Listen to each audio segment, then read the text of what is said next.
if something like this happens, having a process in place to get everything documented, who to contact, get everything processed, and keep it moving.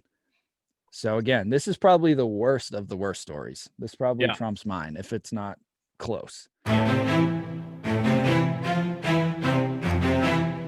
What's up, everybody? My name's Mike Sjogren, here with my co-host Emanuele Pani. We're part of a group of specialized real estate investors you've probably never heard of. We didn't start with deep pockets or wealthy families, and we don't rely on 401ks, mutual funds, or traditional real estate investing. In fact, many of us don't even own the properties that fund our freedom.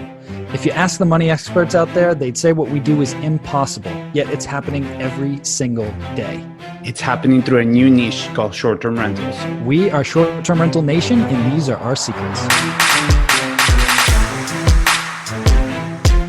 What's going on, STR Nation? Welcome back to a very unique and special Halloween episode of the Short-Term Rental Secrets podcast. I am your host, Mike Sjogren, here with my main man and brother from another mother, Mr. Emanuele Pani. What is going on, E?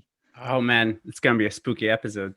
And I'm really excited because we had this idea a little while back. And I was like, I am so looking forward to, first of all, seeing all the stories from our people, right? Like we put out this in our Facebook group. So if you're not part of their Facebook group, go join. And then we put it out there. And so many people have sent us messages telling us their horror stories.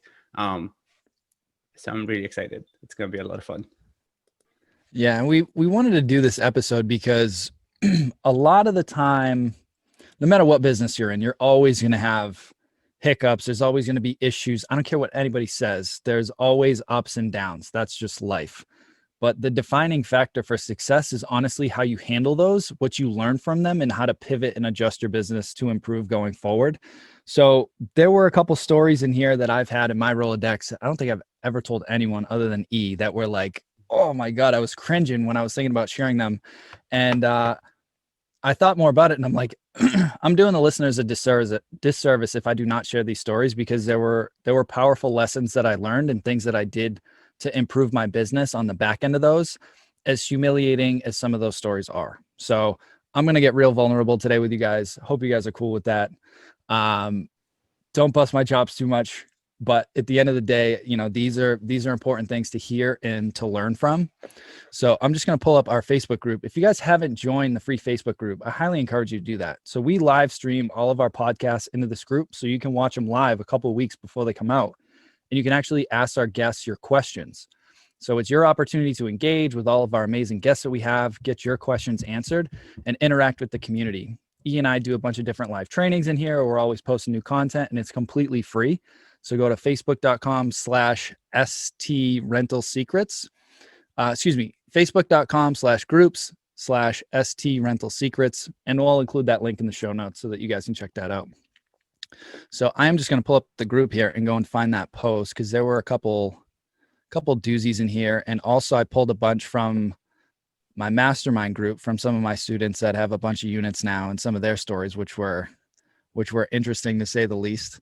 And again, we asked every single person that contributed to make sure that you include whatever the story is, and then what were your lessons learned from that story.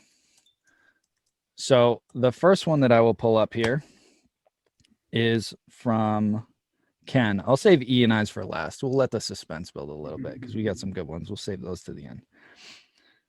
So actually we'll go with Mike first. So Mike is one of my mastermind students. He's been in our group since March, and he's got 5 properties now. He's making about $9,500 a month from those properties, and 3 of them are short-term, and then 2 of them are long-term. So he's got a 4-plex and then a single family. The single family is absolutely crushing it. So he said, and this is for his 4 family that he just closed. He said, my crazy next door neighbor screamed at my wife and I for trying to make a quick buck by purchasing the 4 unit next door and turning 2 of them into short-term rentals. She proceeded to drunkenly yell at us with other comments about how the whole neighborhood was against us. She then called and emailed the city 15 times in 2 days about us. The city told her to kick rocks. My wife and I nicely put a 1-pager of what we do, our security enhancements, and the work we do for the community in her mailbox. She hasn't been an issue since. So the lesson learned was that you one, always be professional, right? So it's easy to let your ego get in the way and get into a screaming match, and that's never going to do anything. So you always want to be professional. And when you have neighbors that are concerned about what you're doing, you want to have a 1 or a 2 pager that you can give to them that'll include your contact info, all the different security processes that you have in place, whether you're using noise aware, security cameras, the Wi-Fi locks, basically giving them peace of mind that you have eyes and ears on that property all the time. And just letting them know, like, hey, we do this professionally, like we know what we're doing, but if there's any issue ever, here's my personal cell phone. If you ever have an issue, just give me a call. We want to be good neighbors, and this is what we do. So again, don't let your ego get in the way of your wallet. Always make sure that that you're professional, have your procedures, and a little 1 or a 2 pager in place to just give them comfort that, like, you're not just some schmuck that's just trying to make a quick buck and you don't know what you're doing and you're going to cause mayhem in the neighborhood. Yeah. And for my co-hosts that are listening, this is a great opportunity for you, based on the neighborhood you're in, to find yourself new clients. And I've done this in the past. I have a house that has other houses similar to it, and the whole neighborhood kind of does vacation rentals. There is a lot of them there. So what I did, I went to give that letter in person to the houses next door on each side, and just showed up. And I'm very comfortable kind of doing this, but like, I showed up and I was like, hey, this is my company. We manage the property next door. This is my cell phone number. If you ever need anything, and I know you also do it because I saw your house there. So if you're ever running into problems or you need somebody to professionally manage your house, we'll be more than happy, and we'll show you how great we are with how well the house next door is going to run. It's going to cause you guys no issues. Love that. Love that. So you go forward with a problem. If you know you might have problems, don't run away from them. Embrace them, because then you can't, if you're telling the narrative, that always helps. Yep, absolutely. Next one is from Ken. Ken is up in, I believe, Saskatoon. So, as I like to joke, the middle of nowhere, Canada. He had a guest who left 2 burn marks in the flooring, which she said was from cooking. One was pretty deep, so I used wood filler and stain to repair. Worse, she tried to wash the duvet cover in the washing machine. The washing machine is not full size, and the duvet cover became entangled in it. She left it there, and it had to be cut out. We got $250 for her efforts. So they got $250 from billing her back through Airbnb. Lesson 1, although we don't own the unit, it's always a good idea to keep a few extra planks of flooring. Lesson 2, put a note on the washer stating not to wash duvet covers or blankets or comforters in the unit. So again, I think it's about communicating expectations. So if you've got like a mini washer and dryer in there, letting the guests know that this is not to launder linens, like they can wash a load of their clothes, letting them know that we actually take our laundry off site to a professional cleaning service. So do not put any of the larger items in the washer and dryer, just like you did. But again, like if you have a good process in place, your cleaners notify you of any damaged items. You just submit the claim to the guest. If they deny it, then it goes to Airbnb, and you work it out with them and the guest, and you get your compensation. So yeah, and this is also for you to remember: the better your house manual is, and the better your rules are, the easier it is. Because also understand, based where you are, I get a lot of people in South Florida that come from out of the country, so they are not used to our washing machine, our dryers.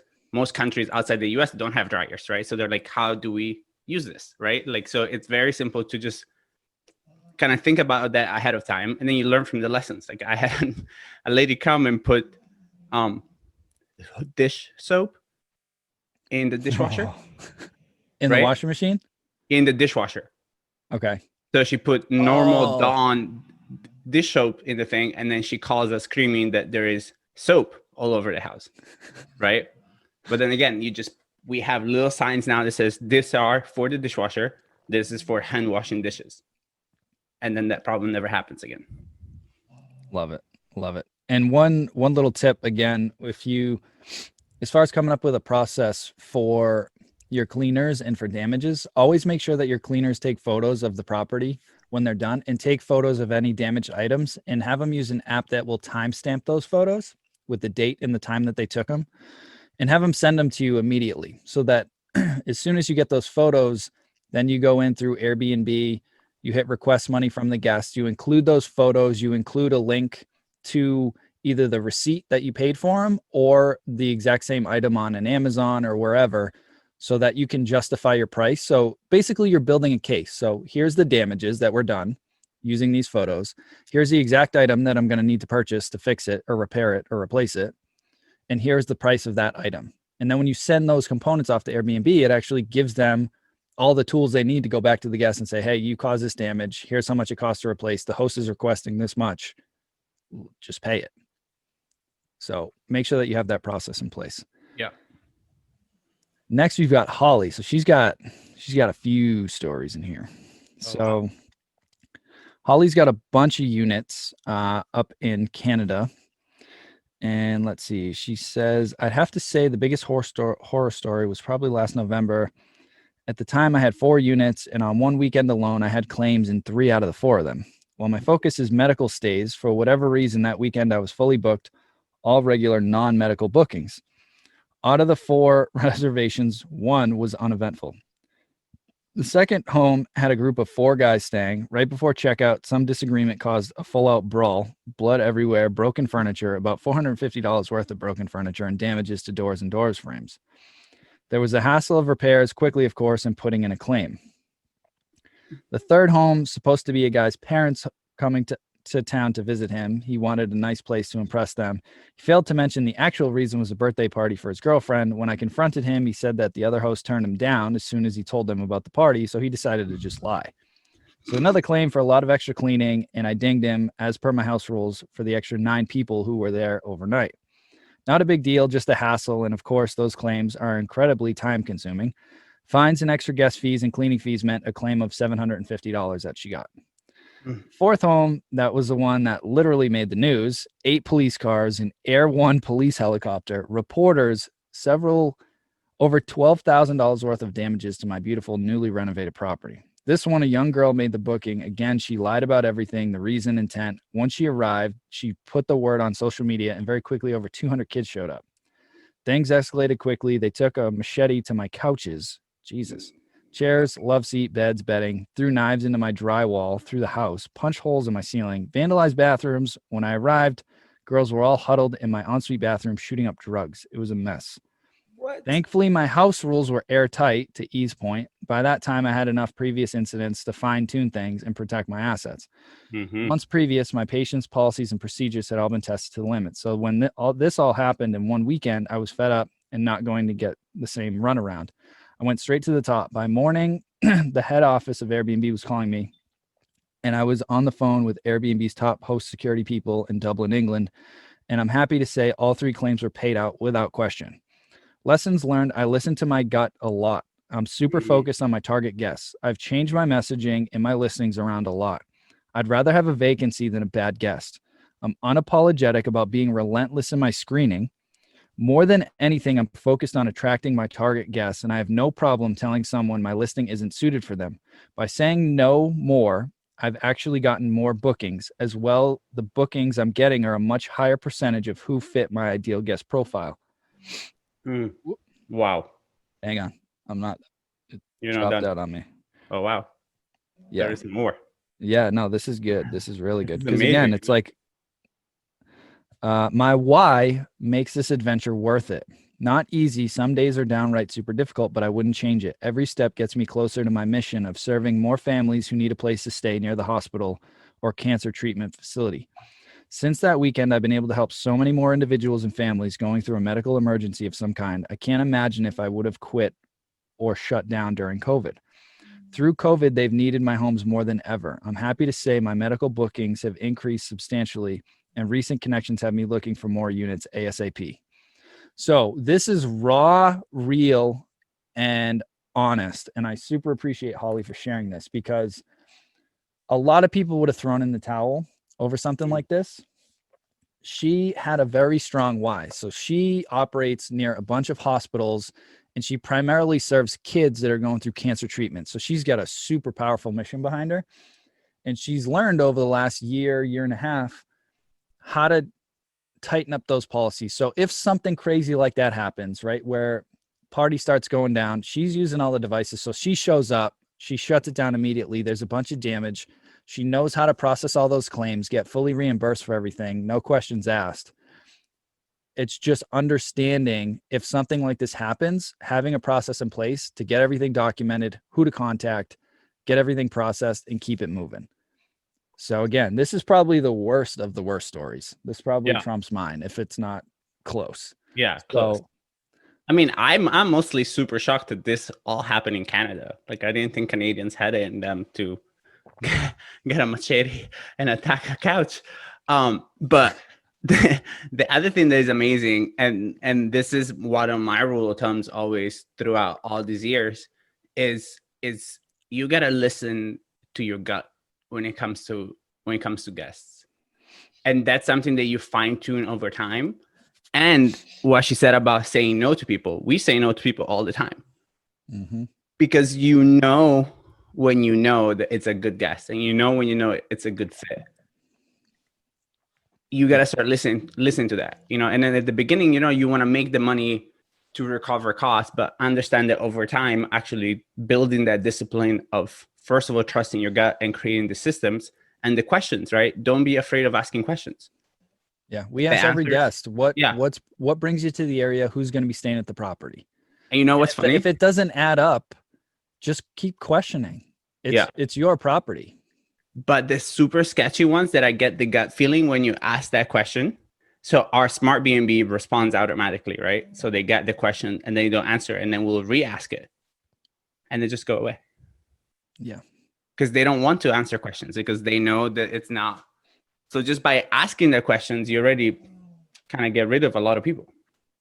Yep, exactly. Yeah. Thank you, Holly. That was amazing.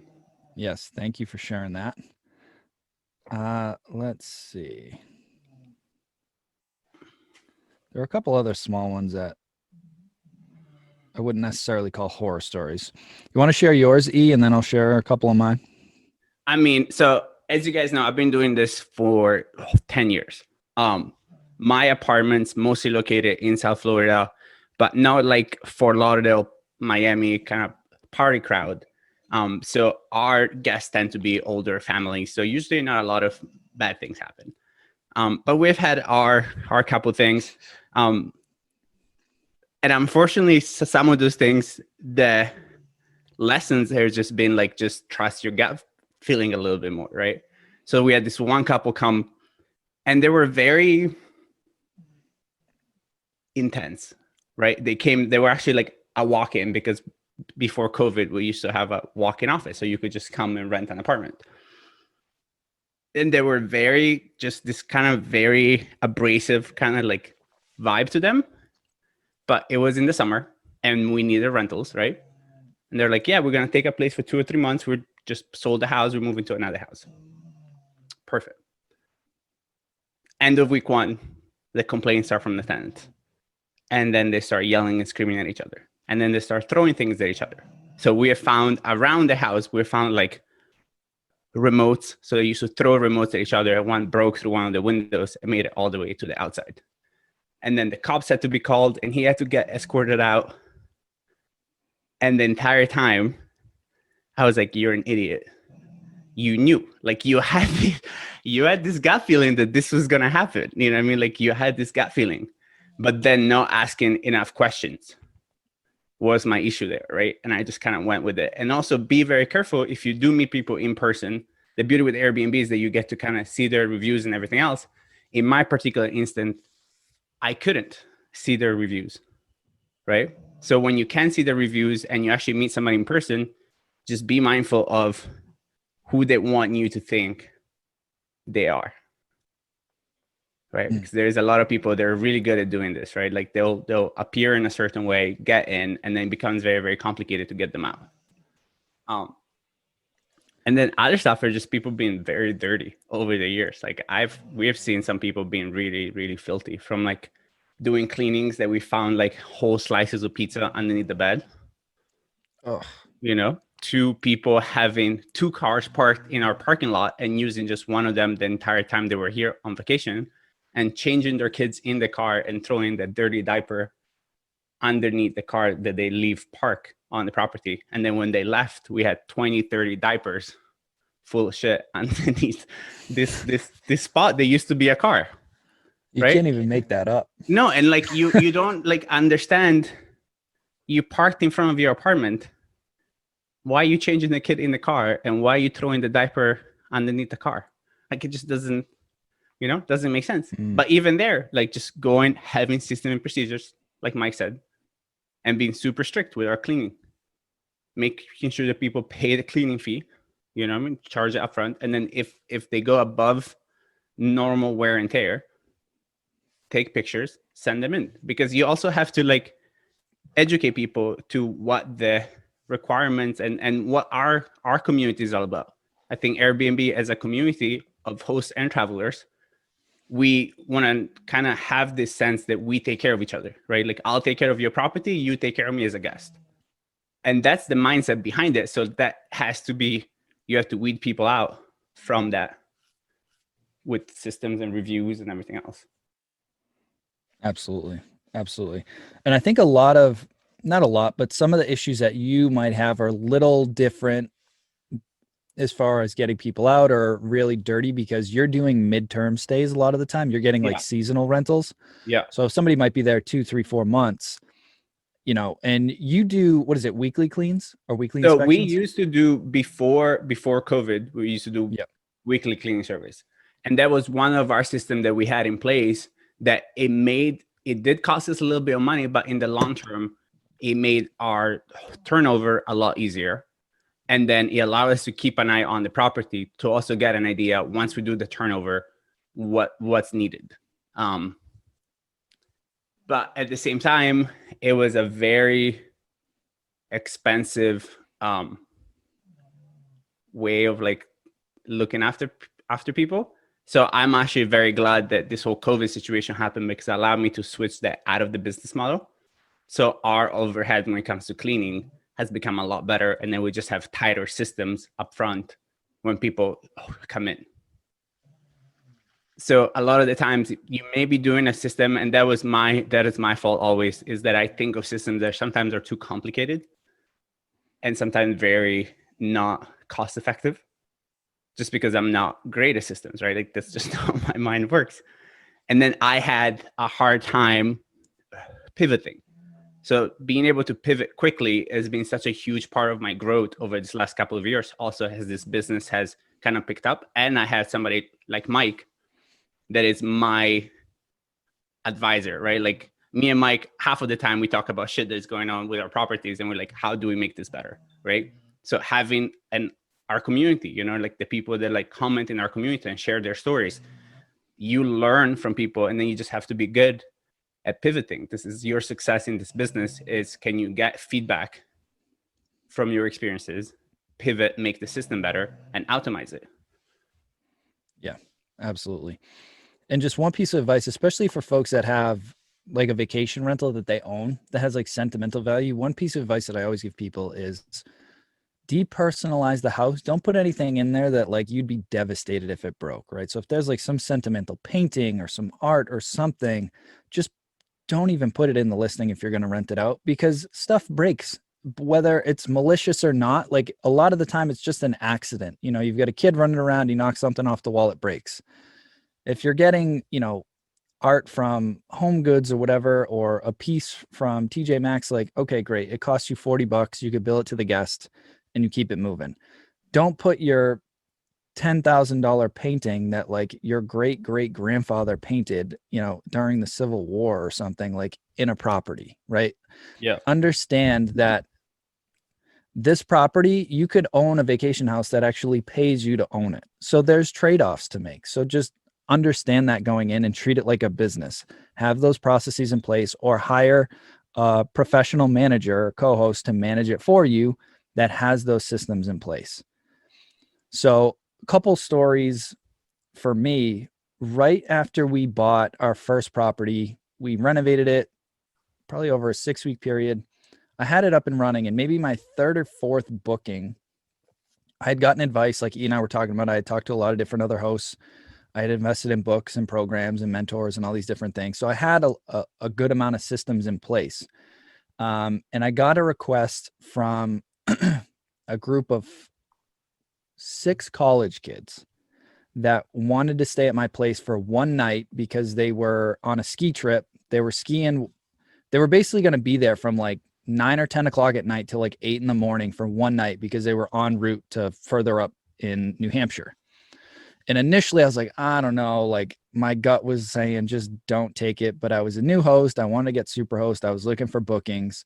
So I said, okay, fine. It was like a midweek booking in February or March. So it's really quiet up there. Like that's kind of our slow season. I knew most of the neighbors weren't going to be there during the week. It's usually a vacation community heavy on the weekends. I'm like, what's the worst that could happen, right? They're going to be there for like 10 hours. So I accepted the booking. When they got to the property, I'm looking at my security cameras and I see him bringing in, you know, a bunch of 30 racks. There's only 6 of them. Like there's not a party. So I'm like, okay, whatever. And I see him like kind of being loud on the camera walking in. I'm like, all right, whatever. And they're in the property for a little while. And my noise aware is like pinging through the roof, right? It's like texting me like, hey, these guys are making a ton of noise. And I'm like, whatever, like nobody's up there. I'm sure it's fine. Like, just let it roll. Don't want to like piss them off. I want to get a good review because I'm a new host or whatever. Mm-hmm. So next morning, I can see on my locks that they check out and they leave. And I see that they leave the door open and it's the middle of a snowstorm and they never go back and close the door. So I'm like, this is going to be good. So my cleaner gets to the property. I'm like, hey, I'm texting her when she's on her way over there. I'm like, hey, just so you know, they left the door open like a bunch of idiots. Figured that they were just hung over or whatever. And she gets in there and she texts me. She's like, this isn't good. And I'm like, what's going on? She's like, well, they clearly got a little rowdy. She's like, there's, you know, like sticky floors everywhere. They spilt beer everywhere. There was like beer all over the walls. There was urine all over the floor in the bathroom. They like ripped the ladder off the bunk bed. And you know, I was pissed, right? Because I had just spent like 30 grand furnishing and renovating this place. And I was like, these friggin' assholes just came in and just trashed my place. Now, long story short, it was only really a little bit of extra cleaning fees, a couple hours worth of extra cleaning and, you know, fixing the bracket for the ladder for the bunk bed. And it was done. Right. And then it was just a lot of extra cleaning. But it was more like my ego and my pride that was like really hurt. But more than anything, I was just pissed at myself because I had ignored all of the systems that I had put in place, right? Like from the guest screenings where I'm like, I don't serve college kids. Like that's just not who I'm targeting at all. Yeah. But I made that exception. I saw him on the ring coming in looking a little rowdy. Yeah. Second red flag. Yeah. My noise aware is texting me like every 10 minutes that like they're making an obscene amount of noise in your property. So like all of the red flags were going off and I just ignored them. Right. So long story short, you have these systems that you built and put in place for a reason. As Holly said, be ruthless with your criteria and your systems and just don't make exceptions. Mm-hmm. And that was a hard lesson that I learned. Okay. And I didn't do that for a long time. It was like, no, this is it. This is it. This is it. Now, the last story I want to leave you with, because this one was a doozy. This happened in February of this year. So about 9 months ago. Right. So this isn't that long ago. Like I had been operating for years at this point. And we had a new listing, beautifully brand new built, new construction, just finished furnishing it in January. Had somebody request for, I think 2 or 3 people for one of our 3-bedroom units. He had 10 5-star reviews on Airbnb, all glowing reviews, like great guests. I'm like, perfect. Like this is just who I want in there. They get the booking, get them into the property. I'm like, okay, cool. At the time I had 1 VA and a new like part-time person that I was training. And so I was like, okay, like don't worry about these guys. Like they're going to be fine. They've got great reviews. We actually talked to them on the phone. Like they were great on the phone. I was like, this is going to be perfect. And we had a couple other listings with a little more suspect guests that I was like, okay, just keep an eye on the cameras for these guys, make sure they get in okay. Long story short, I get a call the next day from the chief of police of the local town. And he's like, "Hi, is this Michael?" And I'm like, "Yes." I'm like, who is this?" And he's like, "This is Officer So-and-so, chief of police with such and such a town." Yeah. And I'm like, And "Hi, you officer. immediately panic, right? I've had sheriffs What's going call. on?" And he's like, "Well, do you know what was going on with your property last night?" I'm like, "Yeah, I mean, we had a couple of rentals. One of them in one side of the duplex was actually a doctor who had been transferred in there to do some work in Boston during COVID. And the other one, seemed like a really good guy. We talked to him on the phone. He was like, do you have security cameras at the property?" I'm like, "Yeah, why? What's going on?" He's like, "Well, we got a complaint from the neighbor in the middle of the night that we kept seeing people going in and out over and over and over again." And I was like, "Oh, that's weird." I'm like, it's COVID time. I wouldn't imagine people are camping out, having people in and out of the property. The noise awares weren't going off because they weren't making a lot of noise. I go back and I check the security camera. Well, long story short, this gentleman was essentially running, I don't know any other word to describe it, but like a whorehouse through my short-term rental property that night. And I was like, "You've got to be kidding me." So I went back, looked at the camera. There was probably 25 guys that had gone in. They must literally go in, do their thing, and then go out the back door. And then the next one goes in, and they just, whoever did this clearly either took over some guy's Airbnb profile or paid this guy off to use his Airbnb profile. This was not like a amateur hour. Like, this guy was legit running an operation, just watching this on the video camera. And I was just mortified.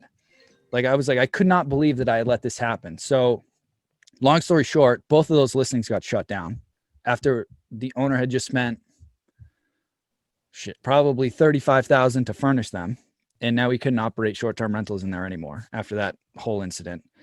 And I obviously lost a client, but the lesson of this whole thing is, again, you have the systems in place. So I don't care if that guest is amazing on paper, amazing on the phone. I have my team check the cameras every morning, middle of the day, and before they turn out at night. So they monitor every property multiple times a day, as well as the noise aware sensors multiple times a day. Because that one honestly caught me totally blindsided. Like, I thought my systems were tight. Our guest screening was in place. Like, this guy was going to be the easy one. And then wham, caught me off guard, lost 2 listings, cost my owner a bunch of money. It sucked. Like, it was a punch in the face. So long story short, have your systems in place, but make sure that you're executing those systems, right? Like, review the cameras, make sure that your noise aware notifications are turned on, make sure that you're doing your guest screening, furnishing properties in a certain way, having all of these things in place and executing on them. Don't make exceptions. Do not make exceptions. Both times I made exceptions, I got burned. Both times. Yeah. And don't feel bad. Right. So, I think there's a big part of you learning to be a host that you kind of feel bad about things, right? You feel bad about being hard on people.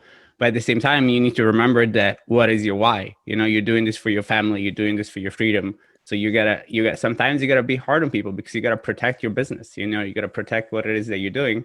And like Mike said, like that property, that was that's his family property, right? So the fact that somebody just ruins it and leaves the door open, that hurts, you know what I mean? And like the fact that that you could have prevented it by just simply doing what you said you were gonna do, right, makes all the difference.